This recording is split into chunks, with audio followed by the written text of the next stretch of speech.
আমি ব্রিগেড থেকে বলে যাচ্ছি, যদি 1 মের মধ্যে না দেয় 11 লক্ষ লোকের বাড়ি আমরা তৈরি করে দেব আমাদের সরকার থেকে গরিব মানুষের জন্য।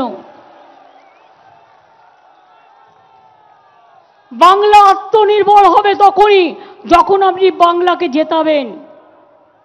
18টা সিটে তো বিজেপি জিতেছিল, সেই 18টা সিট ধরে দেখান তো কি করেছে, কি করেছে।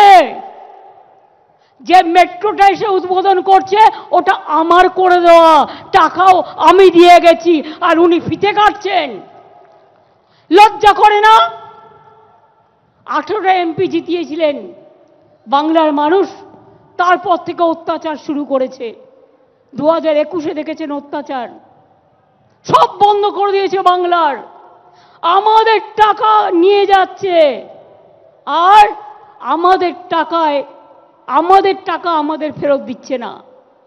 এই অবস্থা, রাস্তা উন্নয়ন বন্ধ। আমরা নিজেরা 22,000 পথশ্রী করে দিয়েছি, তার আগে 1 লাখের ওপর রাস্তা আমরা করেছি, আগামী দিন করব। গঙ্গাসাগর সেতু আমরাই করব, ঘাটাল মাস্টার প্ল্যান আমরাই করব, কপালেশ্বরী কেলেঘাই থেকে শুরু করে যত প্রজেক্ট আছে আমরা করব। আমি উত্তরবঙ্গের মানুষকে বলি, দার্জিলিং হোক, রাজবংশী হোক, নেপালি হোক, গোর্খা হোক, ভূমিজ হোক, বাউরি হোক, বাগদি হোক, লোধা হোক, সবর হোক, তপশিলি হোক, আদিবাসী হোক, জয় জওয়ার হোক, ব্রাহ্মণ হোক, কায়স্থ হোক, শিখ হোক, খ্রিস্টান হোক, জৈন হোক, বৌদ্ধ হোক, আমরা সবার সাথে আছি। हम पहाड़ का साथ में है, हम राजवंशी का साथ में भी है। মতুয়া ভাই বোনেরা, বলো হরি হরি বল আর বলেছিল ইলেকশনের পর আধার কার্ড কেটে নিয়েছিল আপনাদের। তারপরে আমি গর্জে উঠলাম, আমার গর্জন শুনে থমকে গেল।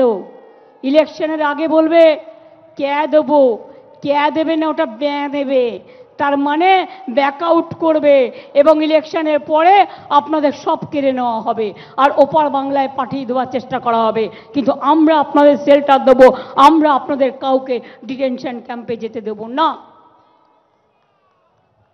এনআরসি করতে দেব না। চিৎকার করে বলুন, এনআরসি হবে না, আধার কার্ড বাতিল চলবে না, গরিব মানুষের টাকা মারা চলবে না। আর 100 দিনের কাজ আমরা নাম দিয়েছি কর্মশ্রী, আমরাই চালু করব। এটা অলরেডি চলছে। 45 দিনের কাজ এবছরে আমরা করে দিয়েছি। 45 দিন যদি করতে পারি, 50 দিনের কাজ বছরে আমরাই করে দেবো, আমাদের টাকা দিয়ে করব, আমরা তোমাদের ধার ধারি না। কিন্তু এই লড়াইটা করবার শক্তি তো দিতে হবে। আপনারা যদি আমাদের না জেতান, আপনারা যদি গ্রামে গ্রামে গর্জন না করেন, আপনারা যদি জেলায় জেলায় গর্জন না করেন, আপনারা যদি আসনগুলো আমাদের না জেতান, তাহলে এই টাকাগুলো গর্জন বেরোবে কোত্থেকে? তাই আপনাদের বলবো, 18টা সিট দিয়েছিলেন বিজেপিকে, বিধানসভায় অনেকগুলো সিট পেয়েছিল, কোনো কাজ করেনি। বিজেপির নেতারা দিল্লি গিয়ে বলে আসে 100 দিনের টাকা দেব না, রাস্তার টাকা দেব না, গ্রামের টাকা দেব না, গ্রামের আবাসনের টাকা দেব না। তাহলে তাদের ভোট দেবেন কেন?